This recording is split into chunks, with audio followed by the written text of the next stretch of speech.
বাংলাদেশে এখন শেখ হাসিনা সরকারের বিরুদ্ধে একটা ব্যাপক বিশাল গণ অভ্যুত্থান আমরা দেখছি।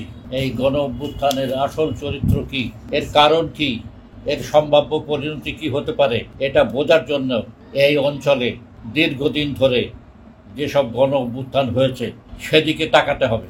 সেটা ছাড়া এই গণ অভ্যুত্থানকে বোঝার উপায় নাই। এখানে একটা কথা বলা দরকার যে এই সমগ্র দক্ষিণ ভারত, পাকিস্তান, দক্ষিণ এশিয়ায় একমাত্র বাংলাদেশেই গণ অভ্যুত্থানের মতো ঘটনা ঘটেছে। এবং এই অঞ্চলে আমরা প্রথম গণ অভ্যুত্থান দেখেছিলাম 1952 সালে ভাষা আন্দোলনের সময়, দ্বিতীয় গণ অভ্যুত্থান আমরা দেখেছিলাম 1969 সালে, তৃতীয় গণ অভ্যুত্থান আমরা দেখেছিলাম 71 সালের জানুয়ারি মাসে, চতুর্থ গণ অভ্যুত্থান দেখেছিলাম 90 সালে এরশাদের বিরুদ্ধে। এই প্রত্যেকটি গণ অভ্যুত্থানের মাধ্যমেই সরকার পরিবর্তন হয়েছিল। 1952 সালে এই পরিবর্তন সঙ্গে সঙ্গে হয়নি, কিন্তু সেই সময়েই, কারণ সেই পরিবর্তনে, সেই অভ্যুত্থানের সময়ে পাকিস্তানের প্রথম দিকে রাজনীতি এমন অবস্থায় ছিল যেখানে রাজনৈতিক দল সেভাবে গঠিত হয়ে শক্তিশালী হয়নি। কিন্তু দেখা গেল যে 1952 সালে যে আন্দোলন ছিল, সেই আন্দোলনের পরিণতিতেই 1954 সালে নির্বাচনে মুসলিম লীগ উৎখাত হয়ে গেছিল। শুধু যে সরকারের পতন হয়েছিল তাই না, যে সরকারি দল মুসলিম লীগ পূর্ব বাংলা থেকে উচ্ছেদ হয়ে গেছে। 1969 সালে যে গণ অভ্যুত্থান হয়েছিল তাতে সামরিক সরকার টিকে থাকলেও আইয়ুব খানের সরকার উচ্ছেদ হয়ে সেখানে এহিয়া খানের নতুন সামরিক সরকার ক্ষমতা এসেছিল। 1971 সালের প্রথম দিক থেকেই, জানুয়ারি থেকেই কিংবা তার আগেই এখানে ব্যাপক গণ আন্দোলন শুরু হয়েছিল। সেই আন্দোলনের ফলে এমন পরিস্থিতি তৈরি হয়েছিল যাতে সরকার তার স্বাভাবিক কার্যক্রম চালিয়ে যেতে আর সক্ষম ছিল না। তখন প্রকৃতপক্ষে সরকার উচ্ছেদ হয়ে সরকারের পরিবর্তে সরাসরি রাষ্ট্র শাসন পরিচালনায় করতে বাধ্য হয়েছিল। সেনাবাহিনী ক্ষমতায় এসেছিল। মার্চ মাসের 25 তারিখের পর এখানে যুদ্ধ আরম্ভ হয় এবং সেই যুদ্ধের ফলে সরকার নয়, পাকিস্তান রাষ্ট্রই উচ্ছেদ হয়ে গেছে। এতই শক্তিশালী ছিল তখনকার গণ অভ্যুত্থান এবং জনগণের আন্দোলন। তারপর বাংলাদেশ আমলে এসে দেখা গেল এরশাদের সময়, এরশাদের 9 বছরের শাসনের বিরুদ্ধে ব্যাপক আন্দোলন শুরু হয়েছিল। এই আন্দোলন আসলে কিন্তু সারা দেশব্যাপী এক বিশাল আন্দোলন ছিল না। আমি সেই সময় লিখেছিলাম যে এই আন্দোলন ছিল একটা নাগরিক অভ্যুত্থান, কারণ গ্রামাঞ্চলে এরশাদ বিরোধী কোনো আন্দোলন ছিল না। এরশাদ বিরোধী আন্দোলন ছিল ঢাকা শহর এবং অন্যান্য শহর কেন্দ্রিক, এবং সেই নাগরিক বুর্জোয়া অভ্যুত্থানের ফলে এরশাদের সরকারের পতন হয়েছিল। ঠিক এখনকার এই অভ্যুত্থানের আগে এই অঞ্চলে 4টি গণ অভ্যুত্থান হয়েছে এবং এই 4টি গণ অভ্যুত্থানের পরই সরকার পরিবর্তন হয়েছে। 1971 সালের গণ অভ্যুত্থানের সেটা আরো পরিণতি লাভ করে যুদ্ধে দাঁড়িয়েছিল এবং তার মাধ্যমে, যুদ্ধের মাধ্যমে পাকিস্তান রাষ্ট্রই উচ্ছেদ হয়ে গেছে। বর্তমানে যে গণ অভ্যুত্থান হয়েছে, এই গণ অভ্যুত্থানের ফলেও চারিদিকে এমন অবস্থা তৈরি হয়েছে যাতে এই সরকারের পক্ষে টিকে থাকা আর সম্ভব বলে মনে হয় না। কারণ এই গণ অভ্যুত্থান যত ব্যাপক হয়েছে, এত ব্যাপক গণ অভ্যুত্থান ভাষা আন্দোলন থেকে শুরু করে যত আন্দোলন এখন পর্যন্ত হয়েছে, এত ব্যাপক কখনো হয়নি। ঢাকা সহ অন্যান্য শহরে তো বটেই, সমগ্র গ্রামাঞ্চলে এই আন্দোলন এখন ছড়িয়ে পড়েছে। ছাত্রদের কোটা আন্দোলন থেকে আন্দোলনের উপরে সরকার যেভাবে ছাত্রদের সাথে আলোচনার মধ্যে না গিয়ে সরকার যেভাবে ছাত্রদের এই আন্দোলনের উপর আক্রমণ করেছে, সেই আক্রমণের ফলে এখানে এই ছাত্রদের আন্দোলন চারিদিকে ছড়িয়ে পড়ে জনগণের উপরে প্রভাব বিস্তার করেছিল এবং তারপর জনগণ এই আন্দোলনে শরিক হয়েছেন। একথা বলা দরকার যে ছাত্ররা যে কোটা আন্দোলন করেছে, এই কোটা আন্দোলন শুধু কোটার আন্দোলন হিসাবে দেখলে চলবে না। এখানে সমস্ত সরকারি বিশ্ববিদ্যালয়গুলোতে ছাত্রলীগের যে তাণ্ডব, যে নির্যাতন, কারণ দেখা যাবে যে এই সব পাবলিক ইউনিভার্সিটিগুলোতে ছাত্ররা হলে সিটের জন্য আওয়ামী লীগের ছাত্রলীগের ওপরে নির্ভরশীল থেকেছে। ছাত্রলীগের যে নেতারা এই প্রত্যেক ছাত্রের কাছ থেকে নগদ টাকা আদায় করেছে, তাদের উপর নানাভাবে জুলুম করেছে এবং তাদেরকে প্রায় চাকর বাকরের মতো তাদের সাথে ব্যবহার করে এসছে। এর বিরুদ্ধে দীর্ঘদিন ধরে সাধারণ ছাত্রদের একটা ক্ষোভ ছাত্রলীগের বিরুদ্ধে থেকেছে। এই ক্ষোভের একটা ভূমিকাও ছাত্রদের কোটা আন্দোলনের মধ্যে থেকেছে। শুধু চাকরির আন্দোলন হিসাবে এটাকে দেখলে হবে না। সমগ্র বিশ্ববিদ্যালয়গুলিতে যে পরিস্থিতি দাঁড়িয়েছিল সেই পরিস্থিতির একটা প্রতিফলনই এই কোটা আন্দোলনের মধ্যে হয়েছে। এবং এই কোটা আন্দোলন সরকারি আক্রমণের কারণে জনগণের মধ্যে ছড়িয়ে একটা অভ্যুত্থানের পরিস্থিতি তৈরি করেছে এবং ব্যাপকভাবে সারা দেশে এখন অভ্যুত্থান হয়েছে। জনগণও এই অভ্যুত্থানের মধ্যে গিয়ে এসছেন।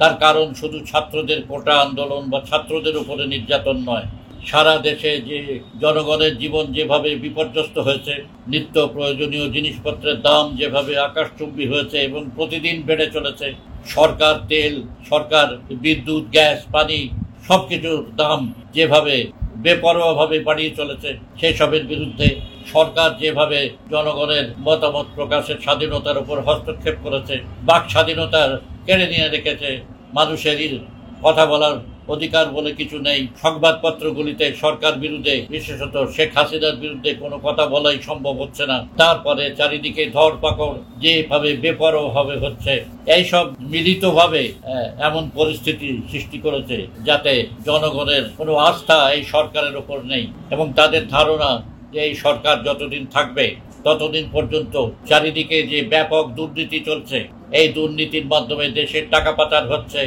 মূল্যবৃদ্ধি হচ্ছে, সরকারের সমস্ত প্রজেক্ট থেকে যেভাবে টাকা চুরি হচ্ছে, এসব বন্ধ করা কিছুতেই সম্ভব হবে না। কাজে এই অভ্যুত্থান এখন হয়েছে, এখন এই অভ্যুত্থান একভাবে নিয়ন্ত্রণের মধ্যে নিয়ে আসা হয়েছে, কিন্তু দেখা যাচ্ছে যে সরকার এতদিনের মধ্যেও পরিস্থিতি নিয়ন্ত্রণের মধ্যে আনতে সক্ষম হয়নি। এখনো পর্যন্ত তারা কারফিউ দিয়ে যাচ্ছে এবং এখনো পর্যন্ত তারা সমস্ত তথ্য প্রবাহের উপর যে নিয়ন্ত্রণ, ইন্টারনেট বন্ধ করে রাখা ইত্যাদি করছে। এর থেকে বোঝা যায় যে তারা এখনো পর্যন্ত পরিস্থিতি সম্পূর্ণভাবে নিয়ন্ত্রণের মধ্যে আনতে সক্ষম হয়নি। এরপর যেটা বিস্ময়কর ব্যাপার হচ্ছে যে তারা নতুন করে ছাত্রদেরকে ধরপাকড় করেছে। ছাত্র কোটা আন্দোলনের যারা নেতাকর্মী তাদেরকে জোরপূর্বক তারা গ্রেপ্তার করে তাদের উপর নির্যাতন করছে। এর পরিণতি যে আবার কি দাঁড়াবে, আবার নতুনভাবে একটা আন্দোলন চারিদিকে শুরু হবে কিনা, এইটা এখন দেখার বিষয়। বিশেষ করে চারিদিকে এই যে সরকারের যে নির্যাতন, এর বিরুদ্ধে যে প্রতিবাদ দেশেই হচ্ছে তা না, এখন দেখা যাচ্ছে যে সারা দুনিয়াময় বিভিন্ন বিশ্ববিদ্যালয়ের ক্যাম্পাসে ছাত্ররা, সারা দেশের ব্যাপকভাবে সারা দেশের বুদ্ধিজীবীরা, লেখকরা, তারা এর বিরুদ্ধে বিবৃতি দিয়েছেন। বাংলাদেশের সমস্ত 24টা কূটনৈতিক মিশন তারা সরকারের কাছে দাবি জানিয়েছে হত্যাকাণ্ডের তদন্ত এবং হত্যাকাণ্ডের দায়ী ব্যক্তিদের বিচার ও শাস্তির ব্যবস্থার জন্য। আসলে সরকার বলছে 200-র মতো লোক মারা গেছে, কিন্তু কত লোক যে মারা গেছে তার কোনো হিসাব নাই এবং এই সমস্ত শুধু হাসপাতালের তথ্য দিয়ে এটা হিসাব করা হতে পারে, কিন্তু হাসপাতালের বাইরেও যাদেরকে মেরে ফেলা হয়েছে তাদেরকে তো সব হাসপাতালে আনা হয়নি এবং কোথায় কত মারা গেছে তার কোনো হিসাব আসলে নাই। এই যে বেহিসাব হত্যাকাণ্ড, এর বিরুদ্ধে চারিদিকে জনগণ এখন ঐক্যবদ্ধ হয়েছে এবং একথা বলা যাবে না যে এখনো পর্যন্ত পরিস্থিতি স্বাভাবিক হয়েছে। পরিস্থিতি যেভাবে আছে তাতে নতুনভাবে আবার একটা আন্দোলন, আর একটা ধাক্কা আসার সম্ভাবনা পুরোপুরি রয়েছে এবং এই ধাক্কায় সরকারের অবস্থা কি হবে সেটা ভবিষ্যতেই দেখা যাবে।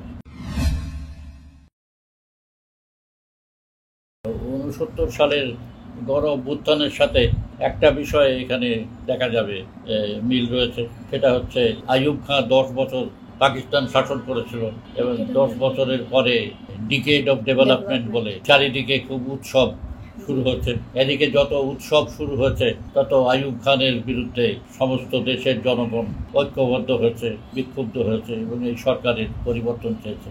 দেখা গেল যে উন্নয়নের কথা বললেও আইয়ুব খানের আমলে দেশে যে শোষণ নির্যাতন ছিল তার ফলে জনগণের মধ্যে যে প্রতিক্রিয়া হয়েছিল সেটাকে ধামাচাপা দেওয়া সম্ভব হয়নি। উপরন্তু উন্নয়ন সত্ত্বেও দেশে নির্যাতন, শোষণ নির্যাতনের বিরুদ্ধে জনগণের প্রতিরোধ একটা পর্যায়ে এসেছিল যেখানে উন্নয়নের কথা মানুষ চিন্তা করেনি। মানুষ চিন্তা করেছে যে তাদের উপরে কত অত্যাচার হয়েছে, কারণ সেই যে উন্নয়ন আইয়ুব খানের, সেটা জনগণের জন্য কোনো কাজে আসেনি। এই উন্নয়নের ফলে শাসক শ্রেণীর লোকজনই সুবিধা পেয়েছিল। বর্তমানেও শেখ হাসিনা গলা ফাটিয়ে চিৎকার করে করে শুধু উন্নয়নের কথাই বলে যাচ্ছে, উন্নয়ন উন্নয়ন, বড় বড় প্রজেক্ট। দেখা যাবে যে এই সমস্ত বড় বড় প্রজেক্ট আইয়ুব খান সময় যা হয়েছিল তার চেয়েও খারাপ অবস্থা এখন, কারণ এই প্রজেক্টগুলোতে আইয়ুব খান সময় এইরকমভাবে চুরি হয়নি, কিন্তু এখন বড় বড় প্রজেক্ট মানে হচ্ছে বড় বড় চুরি। লক্ষ লক্ষ কোটি টাকা এইসব প্রজেক্টে খরচ হয়েছে, এবং এর থেকে আওয়ামী লীগের লোকজন, সরকারি আমলা ইত্যাদি, তারা হাজার হাজার কোটি টাকা লুটপাট করেছে। এইভাবে লুটপাট করে তারা যে অবস্থা তৈরি করেছে দেশে, তাতে উন্নয়নের কোনো লাভ ফল জনগণের উপরে বর্তায়নি। জিনিসপত্রের দাম যেভাবে বেড়ে গেছে, মানুষের আয় মজুরি সেভাবে বাড়েনি, কাজেই তাদের প্রকৃত আয় কমে গেছে। মানুষ আজকে যে 3 বেলা খেত, সে 2 বেলা খাচ্ছে, 1 বেলা খাচ্ছে, খেয়ে কোনো রকমে আছে। খাওয়ার যে জিনিস, সেই খাওয়ার জিনিসও কমে গেছে। মাছ, গোশ, তরিতরকারি যেভাবে মানুষ খেত, সেটাও এখন আর খেতে পারছে না সাধারণ লোক। সেটাতে উন্নয়নের কথা বলে দেশে অনেক ইনফ্রাস্ট্রাকচার মানে পরিকাঠামো হচ্ছে, কিন্তু দেখা যাবে যে দেশে শিক্ষার, স্বাস্থ্যর, বিশেষ করে চিকিৎসার যে অভাব, চারিদিকে মানুষ মারা যাচ্ছে চিকিৎসার অভাবে। এই যে পরিস্থিতি সব মিলিয়ে তৈরি হয়েছে, এখানে শুধু আইয়ুব খান যেমন উন্নয়নের কথা বলে পার পায়নি, সরকারও এখনো উন্নয়নের কথা চালিয়ে যাচ্ছে। উন্নয়নের কথা বললে যে কাজ হয়, এটাই তারা মনে করছে, কিন্তু বাস্তবত দেখা যাচ্ছে এর দ্বারা কোনো কাজ হয় না।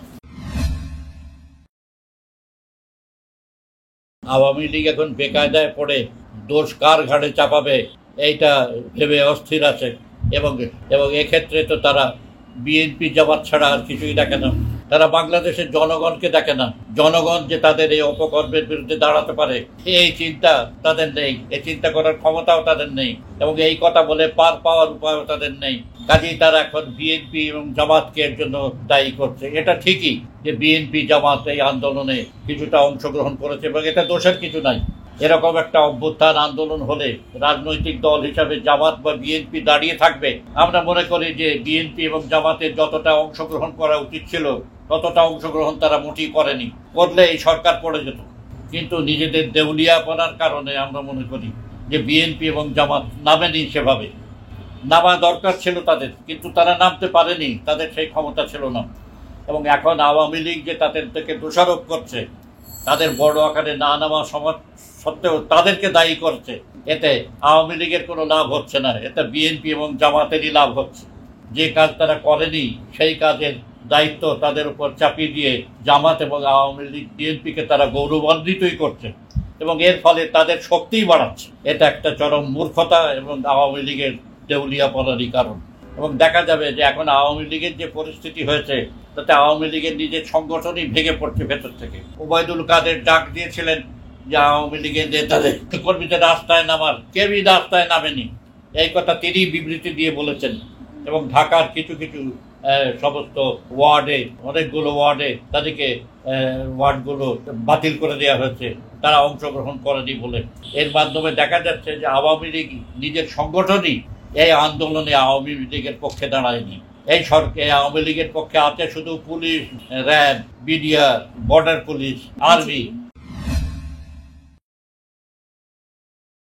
নেতা কর্মীরা নামেনি, এই জন্য তারা দেখছে যে নেতারা পরিস্থিতি বুঝতে না পারলেও নিচের দিকের কর্মীরা অবস্থা বুঝতে পারছে। কাজে সাধারণ কর্মীরা দেখতে পাচ্ছে, নিচের স্তরের নেতারাও দেখতে পাচ্ছে তাদের আওয়ামী লীগের দুর্বলতা কোথায়। সেই জন্য তারা আওয়ামী লীগের নেতৃবৃন্দ যে নীতি এখন অনুসরণ করছে, এটা যাওয়ার তাদের কোনো উৎসাহ নেই। তারা দেখছে এটা করলে জনগণ তাদের বিপক্ষে চলে যাচ্ছে, তাদেরকে মারধর করছে তাদেরকে সব জায়গায়, এবং ভবিষ্যতে তাদের কি হবে বলা মুশকিল। কেন আওয়ামী লীগ ক্ষমতা থেকে সরে গেলে সাধারণ কর্মীরা এবং অন্যরা ভয় করছে যে তাদের উপর বিপদ ডেকে আসবে। দেখা যাচ্ছে যে এই আন্দোলনে ভারত একেবারে চুপচাপ আছে, যদিও পশ্চিমবঙ্গের মুখ্যমন্ত্রী মমতা ব্যানার্জি এই আন্দোলনের নিপীড়ন, নির্যাতনের বিরুদ্ধে বলেছেন, কিন্তু ভারত সরকার এ ব্যাপারে চুপ করে আছে। তার কারণ বাংলাদেশ হলো প্রকৃতপক্ষে ভারতের একটি উপর নির্ভরশীল দেশ। পশ্চিমা সাম্রাজ্যবাদীরা খুব বিক্ষুব্ধ, সেই জন্য তারা এই সুযোগ নিয়ে বাংলাদেশের সমালোচনা করছে। বিভিন্ন বিশ্ববিদ্যালয়ের ছাত্ররা, পশ্চিমা বিশ্বের সমস্ত শিক্ষকরা, সেখানকার অনেক বুদ্ধিজীবী, রাজনৈতিক নেতা, তারা বাংলাদেশ পরিস্থিতিতে উদ্বিগ্ন হয়ে তারা বিবৃতি দিচ্ছেন। এমনকি ভারত সরকার বাংলাদেশের ব্যাপারে নিশ্চুপ থাকলেও ভারতের বুদ্ধিজীবীরা অনেকেই এর প্রতিবাদ করেছেন।